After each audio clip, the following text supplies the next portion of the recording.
करेगा क्या? अपने अधिकार को आप क्या किसी दूसरे को हिस्सा लेने देंगे क्या? और ऐसे ही अनुसूचित जाति के अधिकारों में भी ये लोग डकैती डालने का काम करने जा रहे हैं। बहनों और भाइयों, जब कांग्रेस नेतृत्व की यूपीए सरकार थी, ये तृणमूल कांग्रेस उसको सपोर्ट कर रही थी, कम्युनिस्टों ने भी उसे कुछ दिनों तक सपोर्ट किया था। बहनों और भाइयों, तब आपको याद होगा, तब कांग्रेस नेतृत्व की सरकार ने, जो आज इंडी गठबंधन के रूप में है, तब इस सरकार ने जस्टिस रंगनाथ मिश्रा कमेटी गठित की थी और रंगनाथ मिश्रा कमेटी के आधार पर उसने प्रयास किया था उस समय कि पिछड़ी जाति को मिलने वाले 27% आरक्षण में से 6% आरक्षण को कम करते हुए उस आरक्षण का लाभ मुसलमानों को दे दिया जाए। भारतीय जनता पार्टी ने विरोध किया था। उन्होंने कहा धार्मिक आधार पर आरक्षण ये बाबा साहब भीमराव अंबेडकर और भारत के संविधान निर्माताओं का अपमान होगा। उस समय विरोध किया था और तभी रुक पाया था। फिर सच्चर कमेटी की सच्चर कमेटी का गठन करके कांग्रेस ने प्रयास किया था कि अनुसूचित जाति की मिलने वाले आरक्षण के लाभ में भी मुसलमानों को हिस्सेदारी दी जाए। तब भी भारतीय जनता पार्टी ने विरोध किया था। और जो लोग अनुसूचित जाति, जनजाति और पिछड़ी जाति के लोगों के अधिकारों पर डकैती डालने का प्रयास कर चुके हैं और आज फिर उनका मैनिफेस्टो इस बात का उल्लेख करता है, वे आज जनता को गुमराह करके ये फिर से सत्ता हासिल कर लेना चाहते हैं। बहनों और भाइयों, मैं आप सबका आह्वान करने के लिए आया हूं। आपने देखा होगा रामनवमी का आयोजन, भगवान राम का जन्म हुआ था उत्तर प्रदेश के अयोध्या में। अयोध्या में उत्तर प्रदेश में इस अवसर पर हजारों शोभा यात्राएं निकलती हैं, एक भी जगह दंगा नहीं हुआ।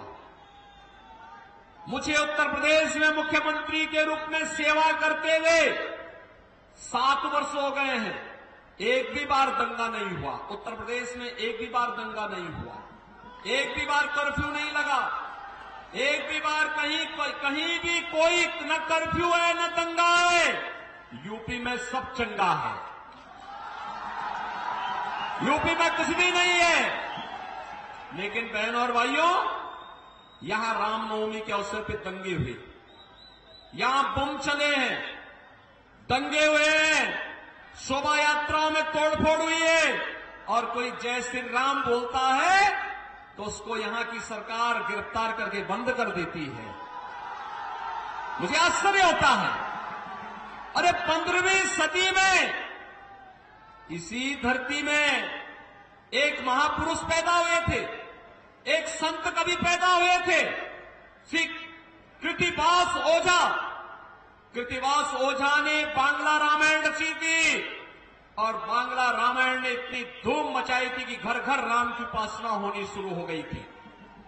बहनों और भाइयों, अगर बंगाल में राम की उपासना होती है तो बंगाल से चली दुर्गा उपासना का कार्यक्रम उत्तर प्रदेश के अंदर हजारों स्थानों पर होता है, पूरी भव्यता के साथ होता है, कोई रोक टोक नहीं।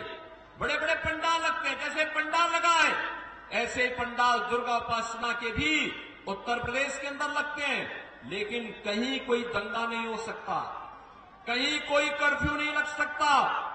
और मालूम है कि अगर जैसे रामनवमी के अवसर पर बंगाल के अंदर दंगा करने का प्रयास हुआ था, दंगा हुआ था, शोभा यात्राओं में तोड़फोड़ हुई थी।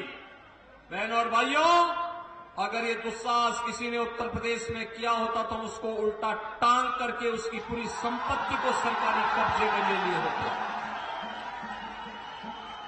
उसकी पूरी संपत्ति को, और ऐसी कार्रवाई करते उसकी 7 पीढ़ियां भूल जाती दंगा करना।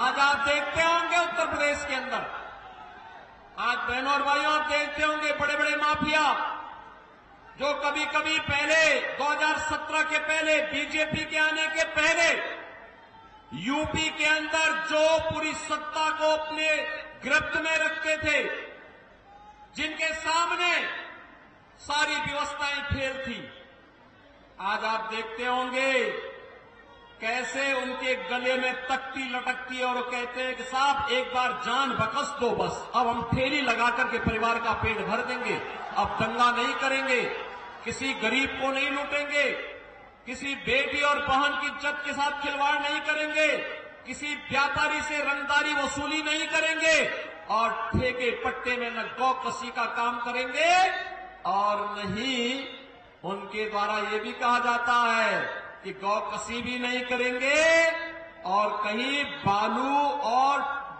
और रेता का भी कहीं जबरन ठेका भी नहीं लेंगे। बहनों और भाइयों, मैंने सुना है यहां पे भी कुछ माफिया बालू और रेते का ठेका जबरदस्ती हड़प करके यहां की जनता का शोषण कर रहे हैं। नदी के डेमोग्राफी को भी चेंज कर देना चाहते हैं। गौ कसी के धंधे को धड़ल्ले से चला करके यहां की आस्था के साथ खिलवाड़ करना चाहते हैं। बहनों और भाइयों, भारतीय जनता पार्टी आपको इस बात का आश्वासन देती है कि जितने बड़े माफिया हैं ना, इनकी पूरी संपत्ति को जब्त करके गरीबों में बंटाने का काम कोई कर सकता तो केवल भारतीय जनता पार्टी कर सकती है।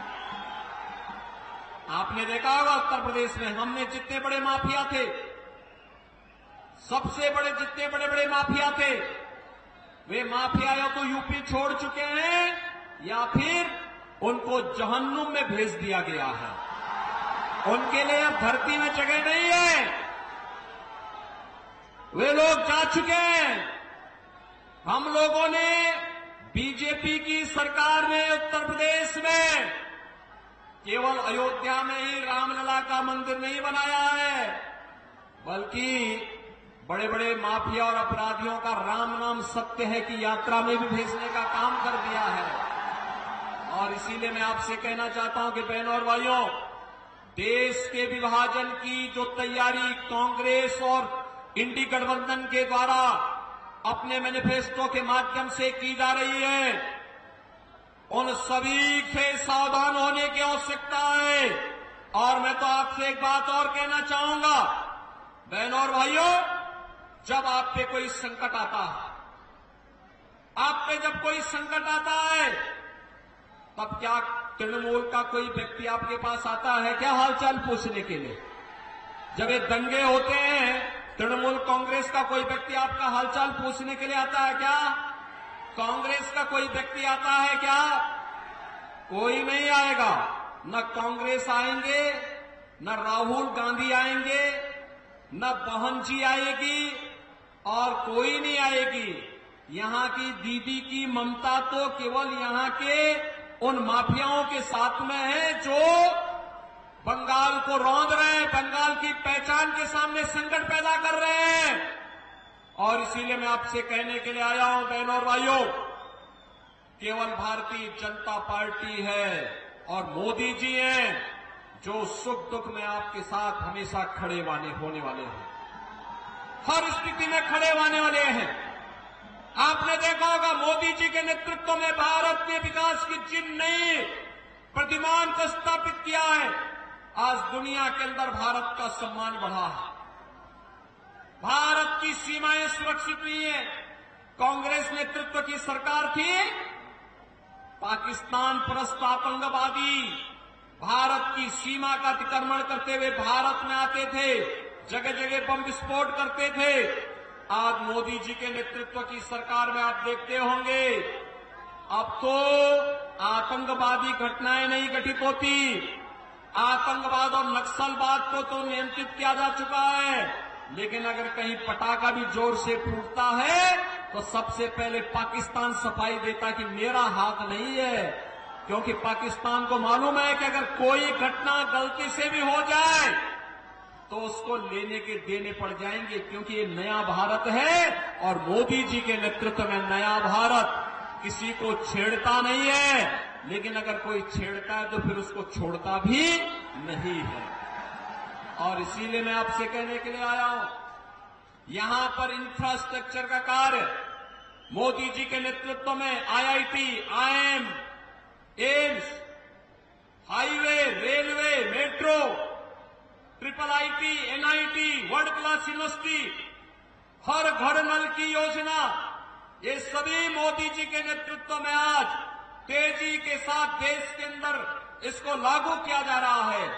और बंगाल में तो तृणमूल कांग्रेस की सरकार मोदी जी की योजनाओं को जबरन रोकने का कार्य करती है, अन्यथा पूरे देश के अंदर 80 करोड़ लोगों को फ्री में राशन देने का काम पिछले 4 वर्ष से मोदी जी की सरकार कर रही है। बहनों और भाइयों, 60 करोड़ लोगों को 5 लाख रुपए की आयुष्मान भारत में स्वास्थ्य बीमा का कवर मिल रहा है। 50 करोड़ गरीब लोगों के जनधन अकाउंट खोल दिए गए। 12 करोड़ किसानों को प्रधानमंत्री किसान सम्मान निधि का लाभ मिला। 12 करोड़ गरीबों के घर में शौचालय बन गए। 10 करोड़ गरीबों को उज्ज्वला योजना का रसोई गैस का एलपीजी का कनेक्शन मिल गया और 4 करोड़ गरीबों को बहनों और भाई रसोई गैस का एलपीजी का कनेक्शन मिल गया और 4 करोड़ गरीबों को बहनों और भाइयों प्रधानमंत्री आवास योजना का लाभ मिल गया। मैंने उत्तर प्रदेश में अब तक लगभग 57 लाख गरीबों को एक एक मकान दे दिया है पीएम आवास योजना में। बहनों और भाइयों, बंगाल की सरकार नहीं लेना चाहती। बंगाल की सरकार उसी कार्य को करती है जिसमें इसको कमीशन मिलती हो, और इसीलिए वह कार्य नहीं करेगी, करने नहीं देगी।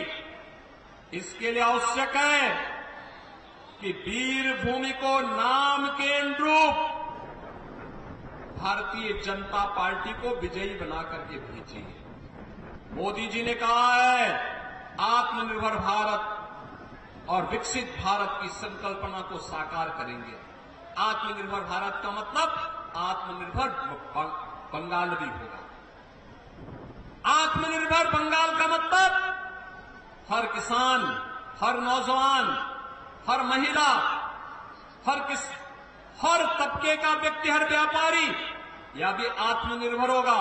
और जब आत्मनिर्भर होगा तो तभी विकसित भारत की परिकल्पना को साकार भी करेगा। और विकसित भारत के लिए भारत दुनिया की एक बड़ी ताकत बने, हमारा देश दुनिया की एक ताकत बने, यह संदेश बंगाल से ही जाना चाहिए। क्योंकि बंगाल ने तो हमें राष्ट्रगान और राष्ट्रगीत दिया, और बंगाल ने तो भारतीय जनसंघ के पहले अध्यक्ष डॉक्टर श्यामा प्रसाद मुखर्जी भी तो बंगाल ने ही भारत को दिए हैं। इसलिए मैं आप सबका आह्वान करने के लिए आया हूं कि बहनों और भाइयों, भारतीय जनता पार्टी ने वीरभूमि से श्री देवतनु भट्टाचार्य को अपना प्रत्याशी बनाकर के आपके बीच उतारा है। देवतनु भट्टाचार्य, बहनों और भाइयों, मैं आप सबसे अपील करना चाहूंगा, अगर आप डेमोग्राफी को चेंज करने से रोकना चाहते हैं, अगर आप सुरक्षित बंगाल चाहते हैं, अगर आप सुरक्षित भारत चाहते हैं, समृद्ध बंगाल और समृद्ध भारत चाहते हैं, तो भारतीय जनता पार्टी आवश्यक है। और इसके लिए आप सबका मैं आह्वान करूंगा कि आप सभी लोग भारतीय जनता पार्टी के चुनाव चिन्ह, कमल के चुनाव चिन्ह पर वोट देकर के श्री देवतनु भट्टाचार्य को भारी बहुमत से विजयी बना करके देश की संसद में भेजिए। आप सहमत हैं? देवतनु भट्टाचार्य को विजयी बना के भेजेंगे? सभी लोग सहमत हैं? सभी लोग सहमत हैं? 13 मई को यहां लोकसभा का इलेक्शन होना है, और 13 मई को लोकसभा के इलेक्शन में देवतनु भट्टाचार्य को वीरभूमि जैसे लोकसभा क्षेत्र में, बहनों और भाइयों, डेमोक्रेटिक चेंज से रोकने के लिए, सुरक्षा के लिए, गरीब कल्याणकारी योजनाओं के लिए उन्हें भारी बहुमत से विजयी बना के भेजना है। बना के भेजेंगे? सभी लोग सहमत हैं? तो मेरे